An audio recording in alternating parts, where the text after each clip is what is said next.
My name is Corinne Hale. I am 71 years old, and the morning before my husband's will was read, the phone rang before the sun had cleared the tree line. It was barely 7 o'clock. I almost let it go to voicemail, but something about the hour made me pick it up.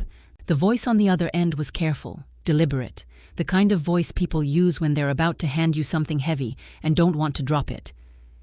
Mrs. Hale, this is Harold Voss. I represented your husband privately in his final months. There's a second document your stepson doesn't know exists. I need you to come to my office tomorrow morning alone, and I'd ask that you not tell anyone where you're going. I sat down at the kitchen table, the same maple table Walter had built for me the year we married, and I let the silence stretch before I answered. I didn't ask why. I didn't ask what was in it. 23 years of being underestimated by people who assumed I was slow to understand things had taught me exactly when to ask questions and when to simply listen and write down an address. I wrote it down. I hung up. I poured a second cup of coffee, and I sat there for a long time looking at my own handwriting on the notepad, wondering what a dead man could still be trying to tell me. What I found in that lawyer's office the next morning would undo 23 years of silence I had carried without complaint. But what happened 2 days later, at the will reading, in a room full of relatives who had already decided who I was and what I deserved, that is the part I still have trouble believing I lived through. Let me back up, though, because none of it will make sense unless you understand how Walter and I found each other in the first place. I met Walter Hale at the county records office 23 years ago. I worked behind the counter there, stamping permits, filing deeds, watching decades of other people's lives pass across my desk in the form of paperwork.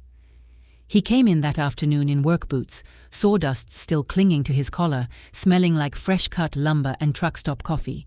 He needed a building permit for a barn renovation. I stamped it, slid it back across the counter, and he looked at my hands for a beat too long and said, "You've got the steadiest hands I've ever seen." I was 47. He was 49. We had both buried a spouse, and we both understood, in that quiet way people who've lost someone understand each other, that loneliness has a specific sound.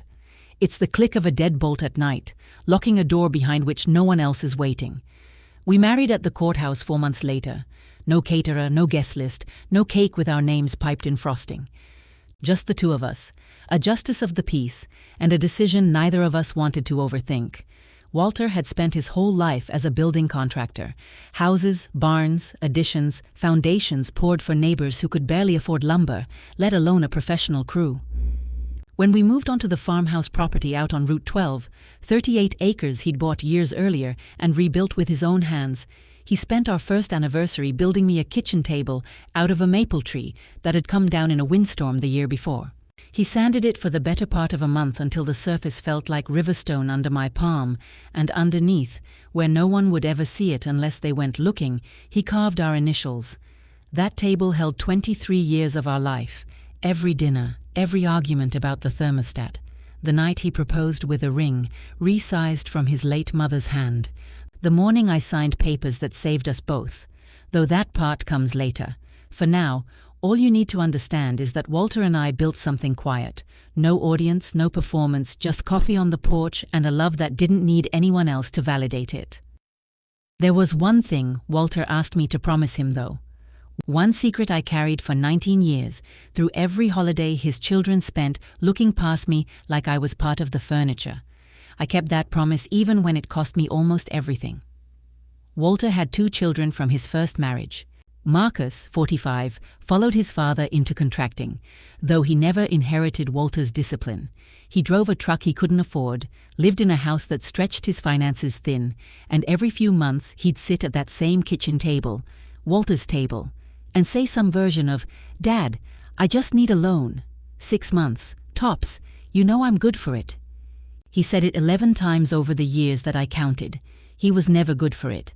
By my rough math and Walter's quiet private tally that he told me about once in the dark, staring at the ceiling, the total came to somewhere around $115,000. Not 1 cent of it ever came back. Marcus's mother, Denise, had left Walter when Marcus was 20, packed a bag, moved in with a co-worker, filed the paperwork within the month. But that isn't the story Marcus grew up believing. Denise told him Walter had traded her in for someone younger, more convenient. It was a lie. Walter waited 2 full years after the divorce before he had so much as coffee with another woman. I was that woman. And Marcus believed his mother's version for over 2 decades, right up until the day I'm about to tell you about. Then there was Renee, 41, an accountant, polite in the specific way people are polite when they're keeping a private ledger of grievances. She called me Corinne. Never anything warmer, never anything cold enough to complain about either. In 23 years, she never once called me Mom, and to her credit, I never once asked her to. Above our fireplace, Walter kept our wedding photo, him in a borrowed blue tie, me in a cream dress from a department store rack. Every holiday, Marcus's eyes would slide right past it. Renee would glance at it just long enough to look away again. And then Walter got sick, and everything I thought I understood about our family got tested at once. It was lung cancer, stage 3 at diagnosis. The doctors gave him 18 months. He made it to 14. During those months, the house changed shape around us. Marcus started showing up twice a week, not to sit with his father, but to help organize the finances. He'd settle into Walter's desk chair, open his mail, call the bank on his behalf. "Just keeping things tidy for you, Dad." Walter was too weak by then to push back. I wasn't too weak, I was just too exhausted. Between medications every 4 hours, changing linens, and driving 40 minutes each way to oncology appointments, I didn't have anything left over to fight my stepson for access to his father's mail. Renee came every Sunday with flowers and sat holding her father's hand, which I never doubted was sincere. But on at least 3 occasions when she thought I wasn't paying attention, I watched her slip into Walter's study and photocopy pages from his filing cabinet. I know the exact count because the copier keeps a running total. It climbed by 31 pages over 1 weekend. I never said a word about it. Near the end, Walter grabbed my wrist from the hospital bed. His grip had gone weak, but his eyes hadn't lost a bit of their clarity. "Don't let them take the house, Corinne. Promise me." I promised, though at the time I couldn't understand why he was so specifically worried about the house. We had a will. We had accounts. Everything was supposedly in order. Walter died on a Tuesday morning in April at 6:09 a.m. I was holding his hand when the monitor went flat, and I sat there in that terrible quiet for longer than I probably should have before I finally pressed the call button. Marcus arrived 2 hours later. He walked in, looked at his father's face for a moment, then looked at me and said, "We need to start talking about arrangements." Not, "I'm sorry." Not, "Are you okay?" Arrangements. The funeral was held at First Lutheran. Close to 90 people came. Walter had poured half the foundations in that town and rebuilt the church's front steps himself back in 2009. The pastor called him a man who built things meant to last. I stood beside the casket in a black dress I'd owned for close to 20 years. Walter had bought it for me when his best friend's wife passed, saying, "Better to have it and not need it." I never imagined I'd be the one wearing it for him. Vanessa, Marcus's wife, arrived in a white blazer. That was the first thing I noticed. White to a funeral. 42 years old, worked as a retail manager, and carried herself like she already owned the building. Vanessa is the sort of woman who would bring a measuring tape to a funeral, and as it turned out, that description wasn't far from literal. At the reception afterward, held at the farmhouse because it's what Walter would have wanted, Vanessa found me alone in the kitchen while everyone else was gathered in the living room. She'd clearly waited for the moment. "Corinne, we should talk about the house situation." I kept my coffee cup steady. "Marcus is the eldest son. It only makes sense the house stays in the family." "Walter isn't even cold yet, Vanessa." "I'm just being practical." She smiled. "Someone has to be." I didn't answer. I took a sip of coffee. She waited. I took another sip. Eventually she left. That night, washing cups, I found her handbag tucked behind the coat rack. Inside was a folder, not the manila envelope that would matter so much later, but a different one, filled with printed real estate comparisons for the farmhouse, an estimated valuation just under $1.6 million, all 38 acres included. She had brought a property appraisal to my husband's funeral. I closed the folder, put it back exactly where I found it, and said nothing. 3 days after we buried Walter, Vanessa opened Facebook. She posted in the family group, 40-some members, mostly cousins and relatives I'd shared holiday dinners with for over 2 decades, and wrote, "Our father-in-law's legacy belongs to his children, not some woman who showed up 20 years too late. Like and share if you agree." It got dozens of likes, a handful of shares, and a string of supportive comments. A cousin wrote that the house should stay in the Hale name. An aunt added a heart emoji. A woman I had made casseroles for every Christmas for 20 years clicked like and went on with her mourning like she hadn't just endorsed erasing me. My closest friend, Carol Jennings, called that afternoon. "Have you seen what she posted?" "I've seen it. And?" And I closed the app. "Corinne, you can't just sit there and let this happen." "Carol, I've been sitting quietly for 23 years. A few more weeks isn't going to kill me." I hung up, walked out to the porch, and sat in the rocking chair Walter had built with the uneven leg he always meant to fix and never got around to. 38 acres of silence stretched out in front of me, the hayfield, the tree line, the barn where he kept his workshop. 40-some people had just agreed, with a single click, that I didn't belong in my own home. My home. They simply didn't know that part yet. The pressure came from 3 directions at once after that. First, Marcus sent a letter through an attorney, typed on heavy cream letterhead, requesting a voluntary transfer of the farmhouse into the estate for proper distribution among the heirs. 30-day deadline. The word voluntary appeared 4 separate times. The word litigation appeared twice. Second, Renee sent a text with no greeting at all. It would mean a lot to Dad's memory if the house stayed with the real family. The real family. I read that phrase 3 times before I set the phone face down on the counter and made dinner for one. Third, Vanessa organized an actual paper petition and circulated it at a family barbecue I hadn't been invited to.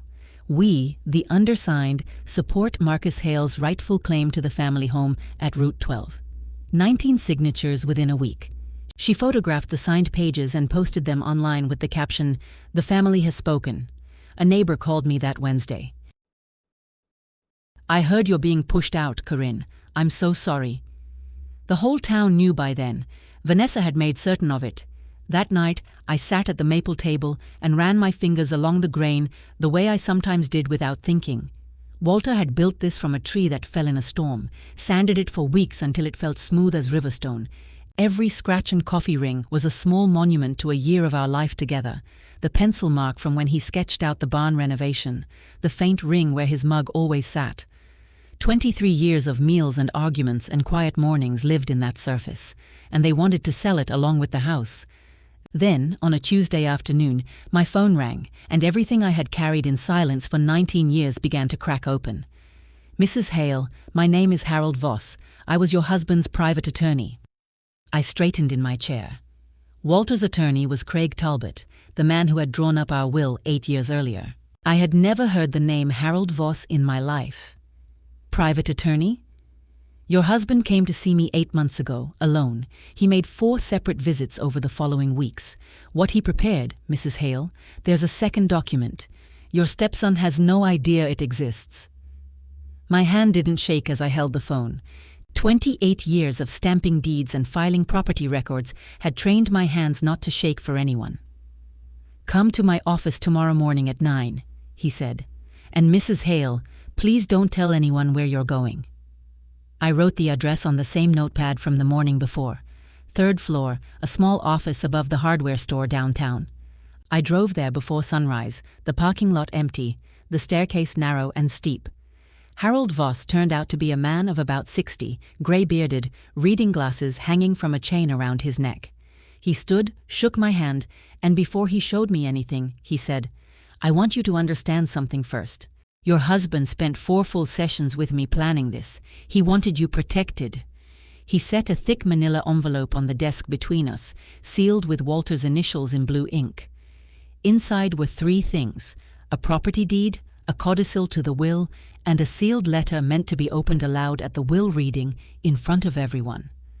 I stared at that yellowed, worn envelope with my husband's handwriting on the flap, and something in my chest tightened.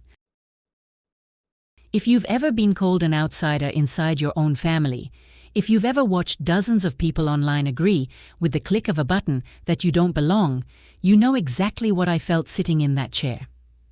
Voss opened the envelope with care and laid the 3 items side by side on his desk: a folded document, a stapled packet, and a sealed white envelope with Walter's handwriting across the front.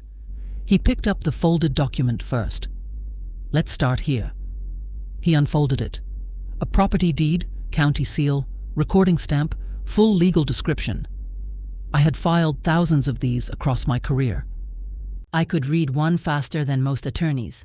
My eyes went straight to the name on it: Corinne Bennett Hale.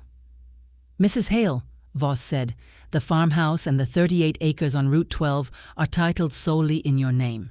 You purchased this property 19 years ago at a county tax auction. It was never part of your husband's estate." I looked at that deed for a long moment. My maiden name, my married name, my own signature from 19 years earlier, back when my hand was steadier and my hair still had color in it. "I know," I said quietly. "I was the one who bought it." Voss nodded. "Your husband brought this deed to me 8 months ago. He wanted it revealed at the will reading in front of everyone. He had a sense of timing, your husband." He almost smiled. "He also asked me to tell you something word for word. He said, 'Corinne probably thinks I forgot. I never forgot, not for a single day.'" I let that settle in the quiet office while the feed store across the street opened for the day.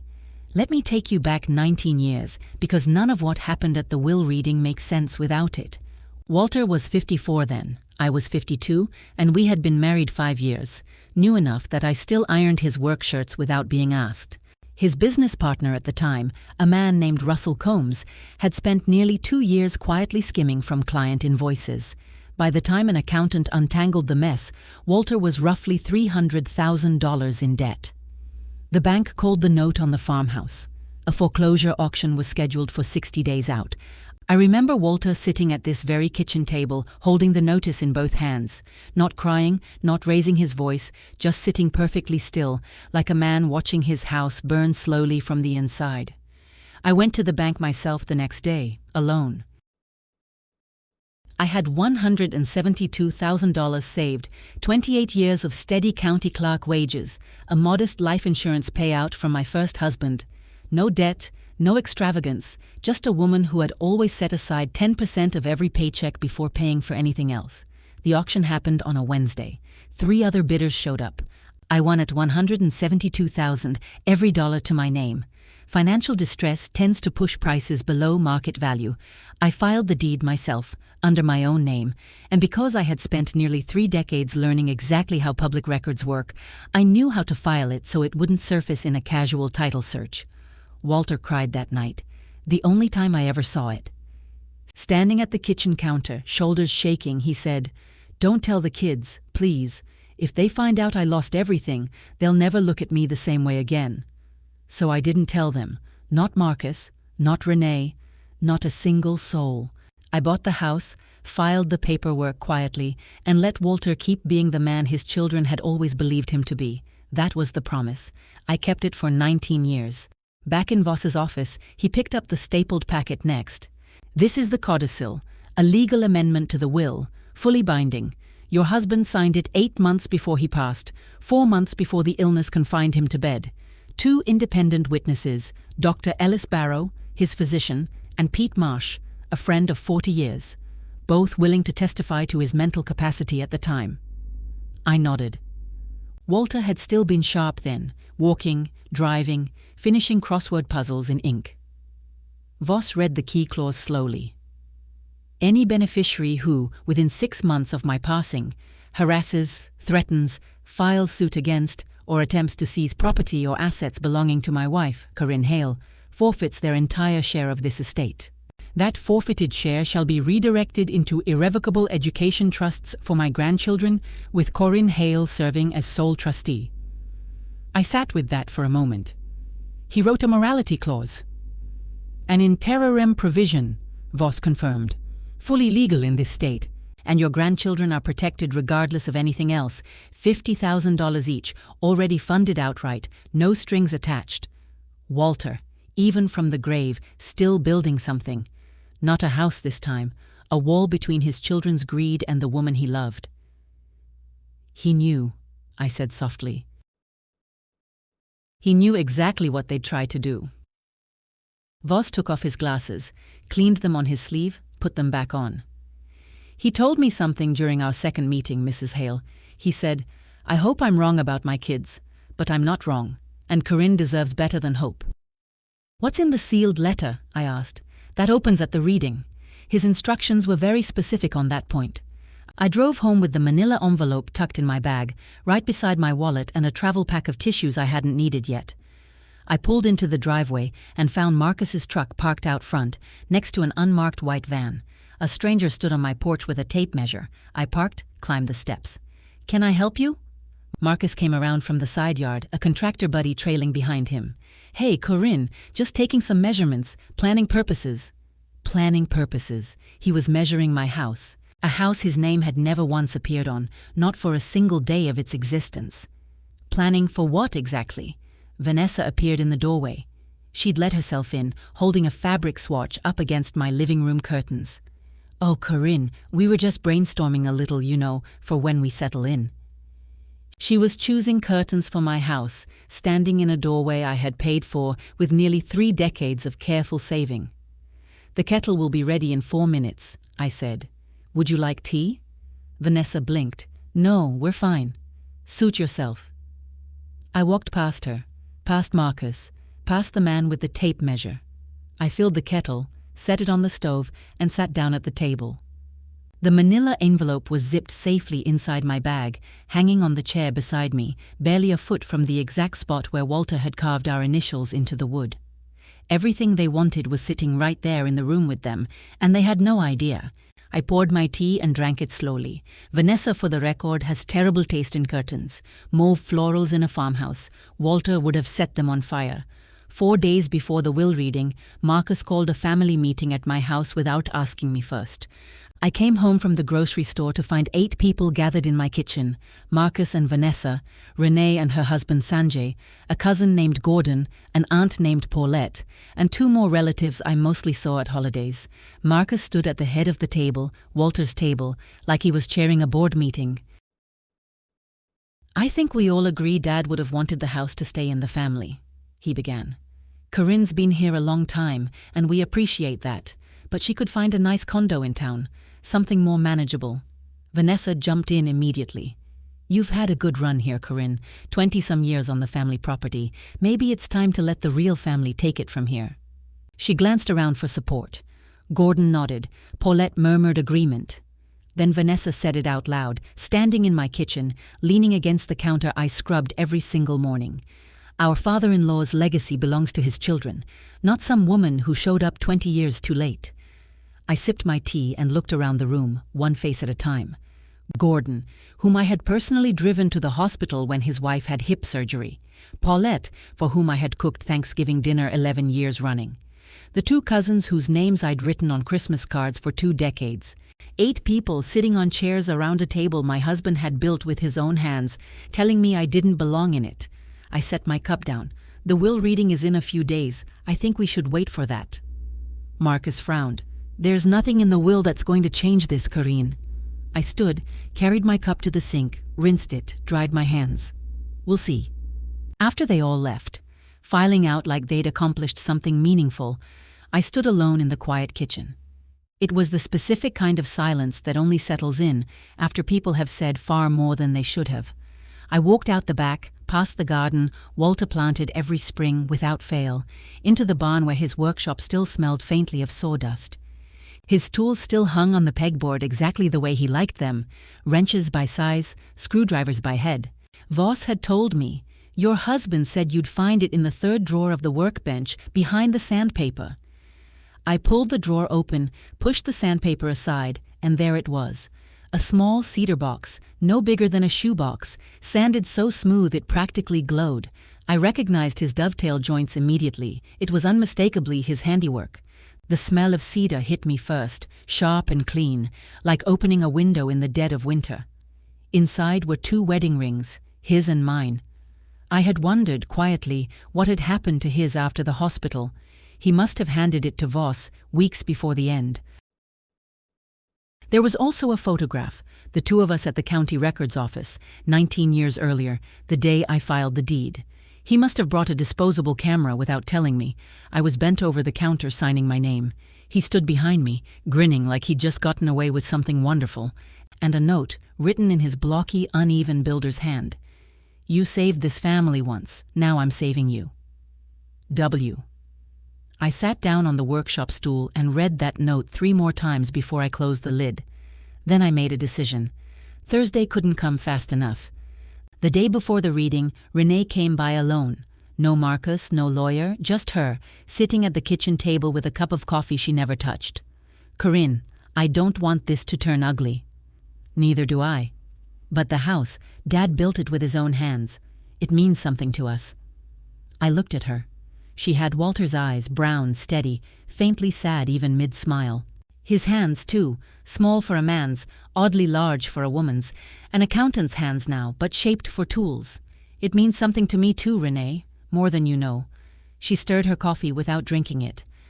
Marcus already talked to an attorney about contesting the will. He's filing on grounds of undue influence. The petition was only the beginning.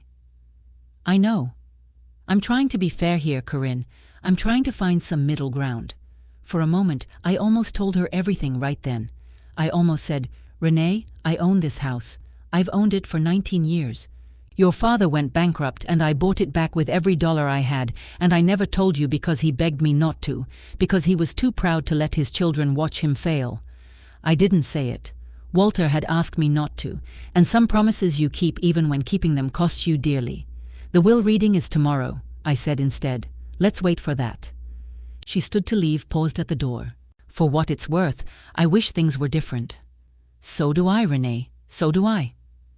After she left, I poured out her untouched coffee, washed the cup, and sat back down at the table, running my thumb along the grain, counting down the hours. 2 days before the reading, Vanessa's petition hit its final count, 19 signatures. She captioned it, "The family has spoken. Justice for the Hale children." Marcus's lawyer filed formal papers with the county probate office, announcing intent to contest the will on grounds of undue influence during a terminal illness, citing documented family concerns and financial irregularities that supposedly pointed to manipulation by the surviving spouse, financial irregularities. That was me, the woman who had quietly bought their father's house and kept his secret for 2 decades. I was the irregularity. A neighbor stopped me at the gas station that same week. "I heard you're being moved out, Corinne. Such a shame." She patted my arm like I'd already packed my bags and gone. The night before the reading, I sat at the table with cold coffee and the cedar box open in front of me. I picked up Walter's wedding band, turned it between my fingers. Plain gold, scuffed from decades of sawdust and concrete and buildings meant to last. You saved this family once. Now I'm saving you. I set it back down, closed the lid, and placed the box on top of the manila envelope. Then I called Carol. "I need you there tomorrow, 9 sharp, Voss's office downtown." "Corinne, what's going on?" Walter's about to speak one more time. A pause. "I'll be there. Wear something comfortable. Could be a long morning." I packed everything into my bag that night, the envelope, the cedar box, tissues, my reading glasses, and set it on the chair beside the table where I could keep an eye on it. Tomorrow, 12 people would sit in one small room. Marcus with his lawyer's borrowed confidence, Vanessa with her petition, Renee with her careful, guilty distance, and me, the woman they'd already written off, carrying a deed, a codicil, and a letter from the man who'd built the very table they wanted to sell out from under me. I turned off the kitchen light and stood a moment in the dark.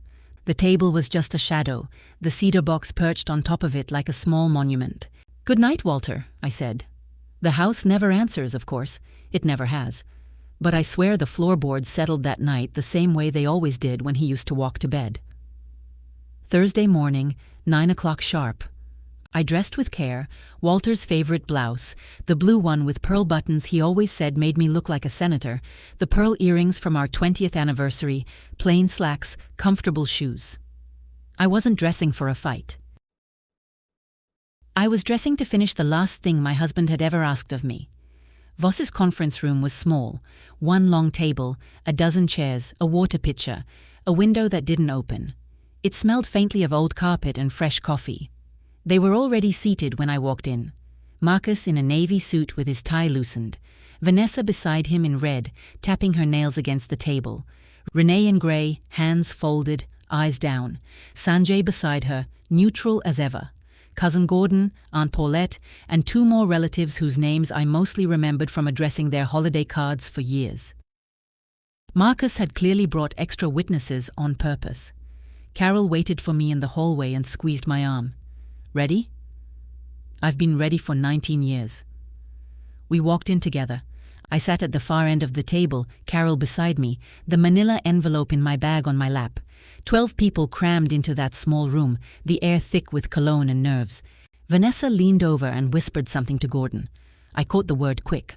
Voss entered last, shut the door behind him, set down his briefcase, pulled out a folder, and slid on his glasses. "Thank you all for coming. As some of you know, Mr. Hale transferred executor duties to me 8 months before he passed. Mr. Talbot has been notified and has stepped aside. We're gathered today for the reading of the last will and testament of Walter James Hale." He opened the folder. The room went still. I laid my hands flat on the table, steady, the way they had always been. Voss began with the original will, drafted by Talbot 8 years earlier.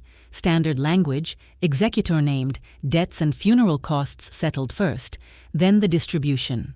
The real property at Route 12 shall be sold, with proceeds divided as follows: 50% to my wife, Corinne Hale, 30% to my son, Marcus Hale, 20% to my daughter, Renee Capadia. Marcus nodded. Vanessa squeezed his hand under the table, a small, satisfied squeeze I caught out of the corner of my eye. The house sold, split up, gone. They'd probably lowball me on an offer and simply expect me to take it. Investment and retirement accounts shall follow the same proportions. Renee exhaled. Sanjay patted her knee. Gordon leaned back in his chair. Paulette folded her hands like a prayer had just been answered. This was exactly the outcome they'd rehearsed in their heads. Marcus would contest if the split wasn't generous enough. Vanessa would file whatever needed filing. The house would be listed by autumn.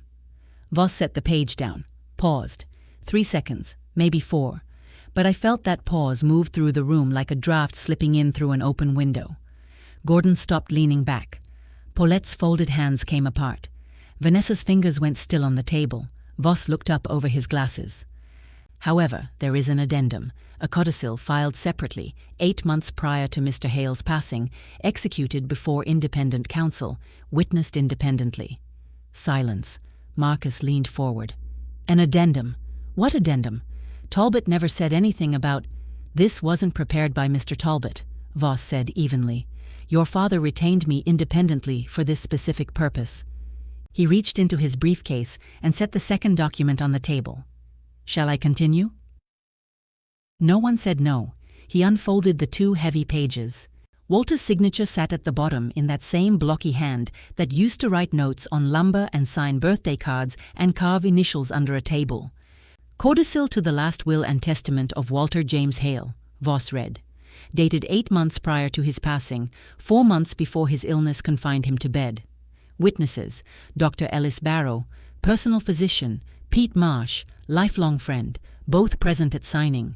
A capacity assessment conducted the same day is attached." He read the key clause slowly, deliberately. "Any beneficiary who, within 6 months of my passing, harasses, threatens, files suit against, or attempts to seize property or assets belonging to my wife, Corinne Hale, shall forfeit their entire share of this estate. Said share shall be redirected into irrevocable education trusts for my grandchildren, with Corinne Hale serving as sole trustee."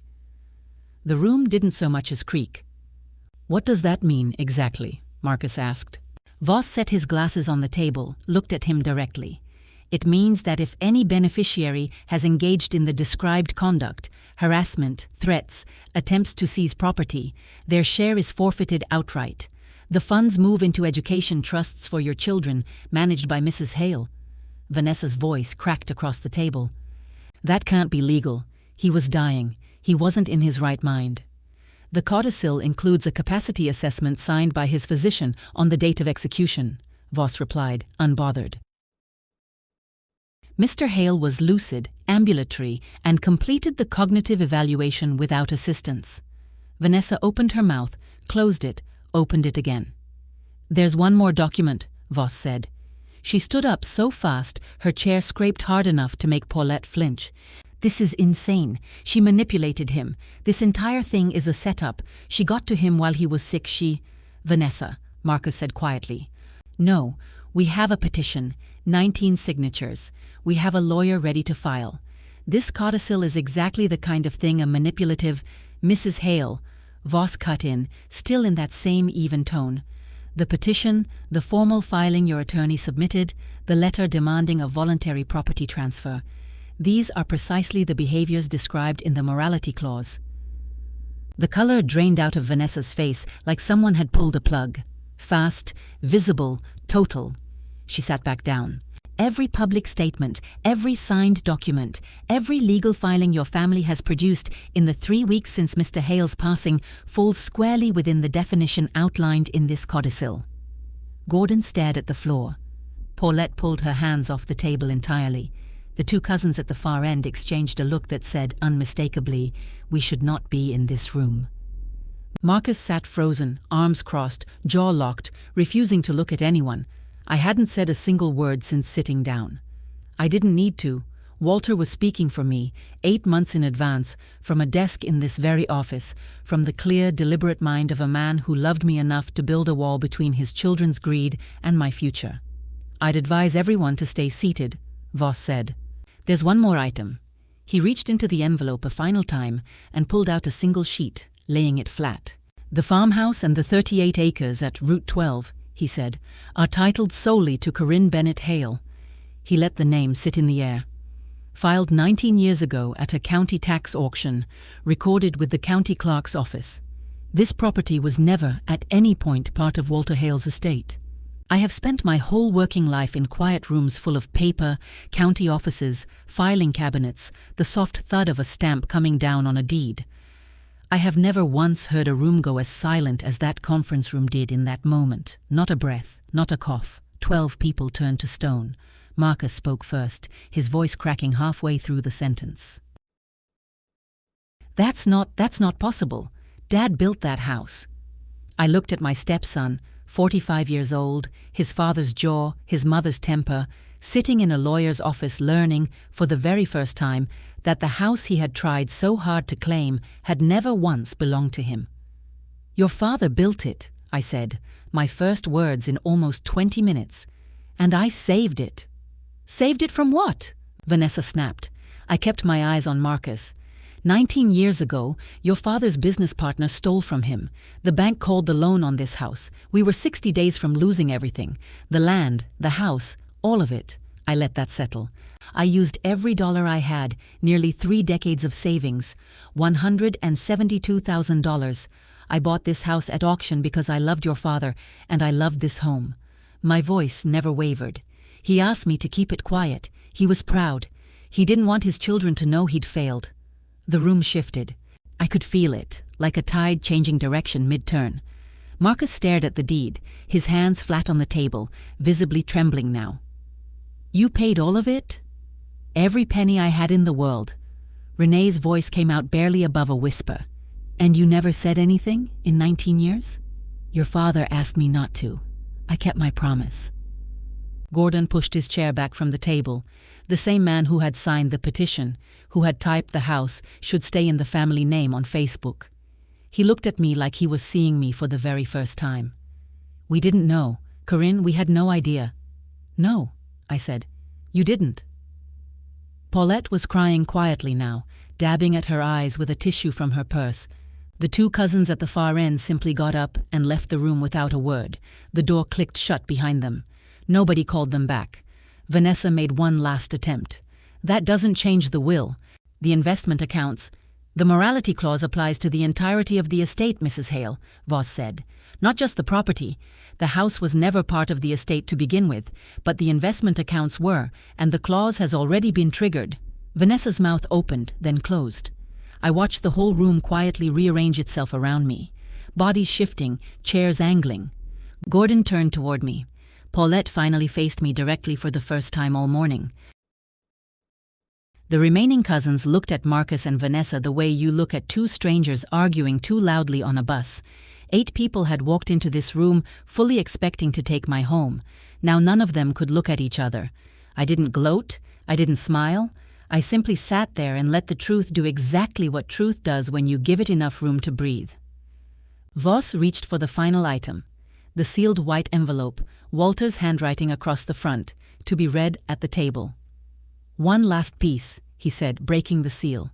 He unfolded a single page, blue ink, the same blocky handwriting I recognized from grocery lists and love notes tucked inside a cedar box. He read it aloud. "If you're hearing this, then I'm already gone, and my children have shown you exactly who they are. Corinne saved this family once, 19 years ago. She used every cent she had to buy back the house I lost. She kept my secret because I begged her to. She stayed quiet while all of you questioned, out loud or in silence, whether she even belonged here. I wanted to see once I was gone whether you'd treat the woman I loved the way I asked you to. I told you both, more than once, take care of Corinne, she's earned it, I hoped you'd listen. The house was never mine to give away, it's always been hers." That last line landed like a stone dropped into still water. The ripples touched everyone differently. "I'm sorry, Corinne. I'm sorry I couldn't be there to say this myself. I'm sorry I let you carry this alone for so long. You deserved better than silence. You always did." Voss folded the letter and set it gently on the table. I closed my eyes. One tear slid down my cheek. Just the one. 23 years of love, 19 years of silence, and a single tear. The room stayed completely still. 12 people, none of them moving. Walter had spoken one final time, and he had said everything that needed saying. Vanessa broke first. She was on her feet again, palms flat against the table, voice cracking at the edges. "This is a setup. She got to the lawyer. She got to the doctor. This entire thing is—" "Mrs. Hale," Voss said, his tone exactly as level as it had been all morning. "The codicil was prepared entirely of Mr. Hale's own volition. The witnesses are independent. The capacity assessment is attached. You're welcome to retain counsel and review the documents yourself." Gordon stood slowly, like a man just realizing he was standing on land that wasn't his. "I signed that petition." He looked directly at me. "Corinne, I'm sorry. I didn't know." Paulette was still crying. "Walter never told us. We had no idea." Marcus hadn't spoken since the letter ended. He sat with his hands flat on the table, staring at the deed, at my name printed clearly on it, like he was trying to read a language he'd never learned. Vanessa turned on him. "Say something. Are you just going to sit there? What do you want me to say, Vanessa? Fight this. Contest it. Do something." He looked at the deed, then at his own hands, then at nothing in particular. "She owns the house. She's always owned it." He said it flatly, the way you'd repeat a fact about gravity, inarguable, as old as the dirt beneath the foundation. Vanessa sat back down. Her red blazer looked wrong in that room now, too loud, like a fire alarm going off in an empty building. Marcus turned to me, eyes red, not from crying, but from the visible effort of holding it back. "Why? Why didn't you ever just tell us?" "Because your father asked me not to. 19 years, Corinne, 19 years, and you never once." 23, I corrected gently, not out of cruelty, just precision. 23 years and no, never once. He shook his head. "This whole time you thought I showed up and moved in, that I married your father, lived off his money, and gave nothing back. My mother said—" "Your mother left, Marcus." The room went silent again. I hadn't planned on saying it, but it was true, and this room needed truth far more than it needed comfort. "Your mother left when you were 20. She moved in with a coworker and filed the papers within a month. Your father waited 2 full years before he even had coffee with another woman. I was that woman." His jaw worked silently. He looked at the table, at his own hands, at the deed lying between us. "I didn't steal anything," I said. "Not your father, not this house. I earned both." He flinched but didn't argue. There was nothing left to argue. "And Marcus," I waited until he actually looked at me. "I was hoping you'd treat me like family without needing a reason to." That line landed harder than any deed, harder than any codicil, harder than a letter from a dead man, because it was the simplest, plainest truth in the entire room. I had just wanted to belong, and they had never quite let me. Marcus pressed his lips together and looked away. His shoulders dropped, not from anger, but from something far heavier. Vanessa grabbed his arm. "Don't listen to her. We can still fight this. The codicil, a lawyer can challenge it. We'll get a second opinion on his capacity. We'll—" Marcus pulled his arm free, not roughly, just tired. "Fight what, Vanessa? She owns the house. She always has. The will, the investment accounts." Voss cleared his throat. "For the record, the morality clause has already been triggered by multiple documented violations. Mrs. Hale has preserved copies of the Facebook posts, including the original with dozens of engagements, the photographed petition with 19 visible signatures, the formal letter demanding a voluntary transfer, and records of statements made in her own home, corroborated by dates and witnesses." Vanessa's head snapped toward me. "You recorded us?" "I didn't need to," I said, folding my hands. "You put it all on Facebook yourself." She stared at me, then at Voss, then down at her own petition, now serving, quite literally, as evidence in the disinheritance of her own husband. Dozens of likes, 19 signatures, one public post that read, word for word, "Our father-in-law's legacy belongs to his children, not some woman who showed up 20 years too late." Those were her words. She had typed them, she had posted them, and now they were the exact reason the morality clause applied. I didn't write the clause. Walter did. I didn't trigger it. Vanessa did, entirely on her own. All I did was sit quietly in my kitchen, drink my tea, and wait for Thursday. Gordon looked at Vanessa, then Marcus, picked his jacket up off the back of his chair, and walked out without another word. Paulette followed. The room kept shrinking around what was left. Voss continued, thorough and unmoved.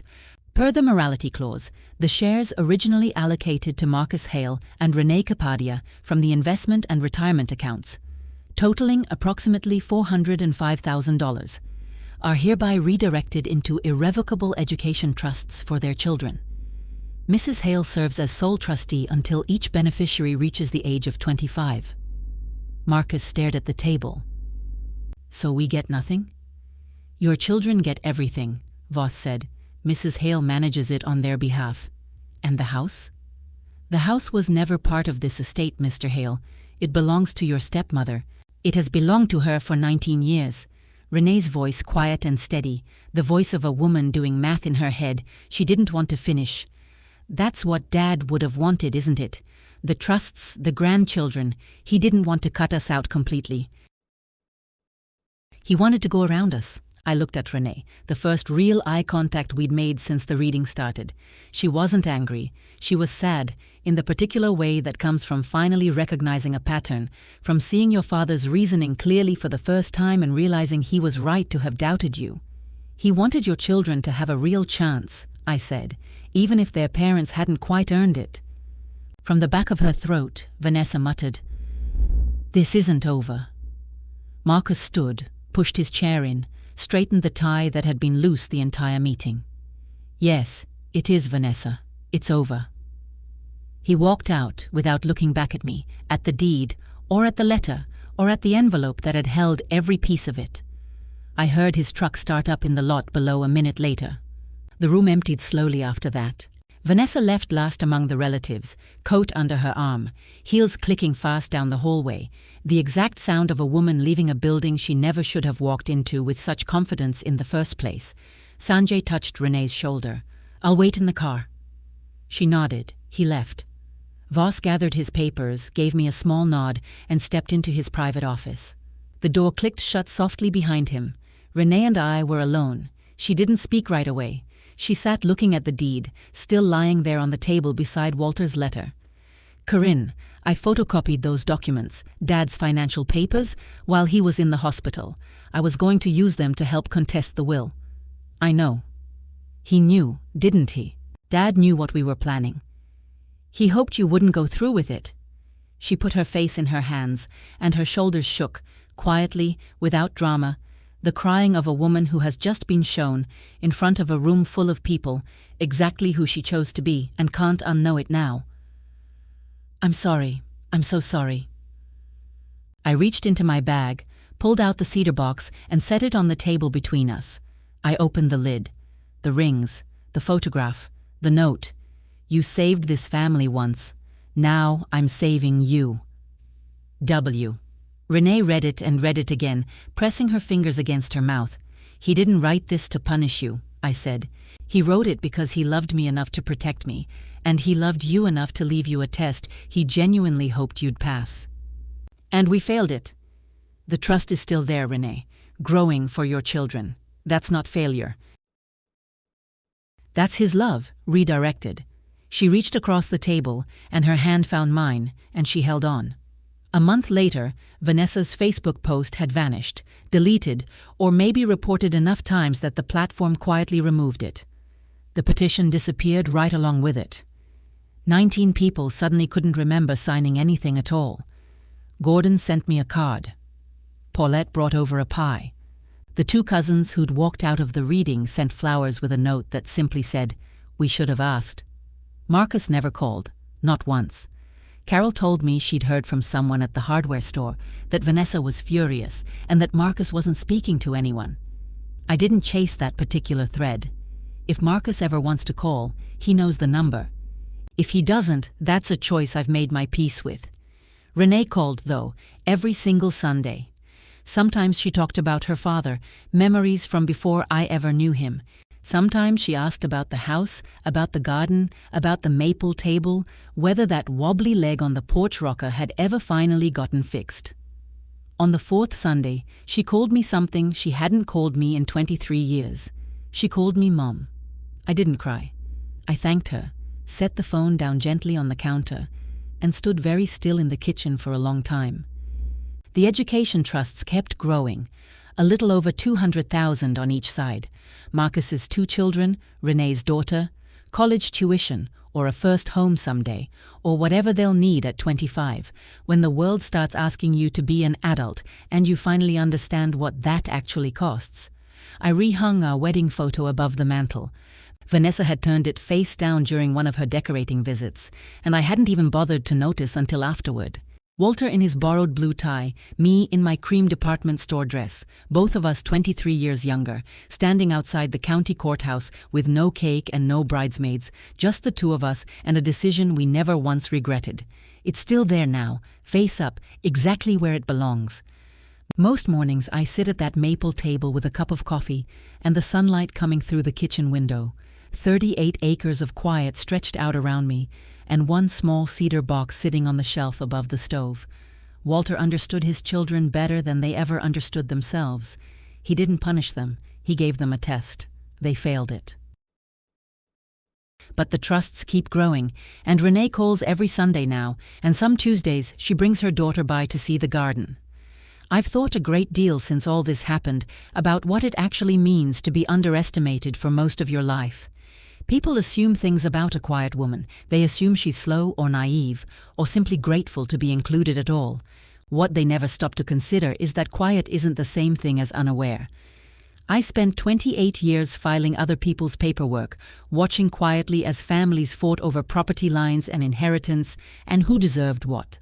I learned, long before I ever needed the lesson for myself, that the people who shout the loudest about what they're owed are rarely the ones who actually did the work of earning it. If there's one thing I'd want anyone hearing this to walk away with, it's simply this: protect what's actually yours, even when, especially when, the people closest to you assume it was never really yours to begin with. Kindness is not the same thing as weakness, and silence is not the same thing as surrender. Sometimes the quietest person in the room is the one who's been holding the whole house up the entire time, and one day, when it matters most, the truth finally gets to speak for itself.